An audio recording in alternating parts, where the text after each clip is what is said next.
ଆପଣଙ୍କ ରୋଷେଇ ଘରେ ରଖାଯାଇଥିବା 4ଟି ଜିନିଷର 4ଟି ଚମତ୍କାରୀ ଲାଭ।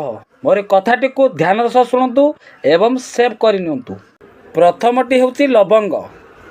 ଶନିବାର ଏବଂ ମଙ୍ଗଳବାର ଦିନ ସନ୍ଧ୍ୟା ସମୟରେ ପୂଜା ସରିଲା ପରେ ଆପଣଙ୍କ ଘରେ ଯଦି ଆପଣ ଲବଙ୍ଗକୁ ଜାଳୁଛନ୍ତି ତାହେଲେ ଆପଣଙ୍କ ଘରେ ନକାରାତ୍ମକ ଉର୍ଜା ଦୂର ହୋଇଥାଏ।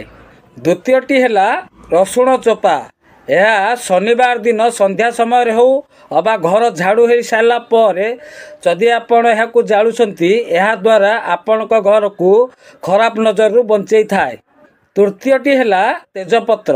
ଏହାକୁ ଯଦି ଆପଣ ଗୁରୁବାର ଦିନ ହେଉ ଅବା ପୂର୍ଣ୍ଣିମା ଦିନ ହେଉ ଯେକୌଣସି କାର୍ଯ୍ୟ ଆରମ୍ଭ କରିବା ପୂର୍ବରୁ ଯଦି ଆପଣ ଏହାକୁ ଜଳାଉଛନ୍ତି ଏହାଦ୍ୱାରା ଆପଣଙ୍କ କାର୍ଯ୍ୟ ଶୀଘ୍ର ପୂରଣ ହୋଇଥାଏ।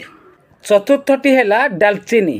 ଏହା ମାସର କୌଣସି ପ୍ରଥମ ଦିନ ହେଉ ଅବା ଯେକୌଣସି ଶୁକ୍ରବାର ଦିନ ହେଉ ଯଦି ଆପଣଙ୍କ ସକାଳୁ ଘରେ ଜାଳୁଛନ୍ତି ଆପଣଙ୍କ ଘରର ସଦସ୍ୟମାନେ ଜଣ ଜଣକୁ ସମ୍ମାନ ଦେବାକୁ ଲାଗିବେ।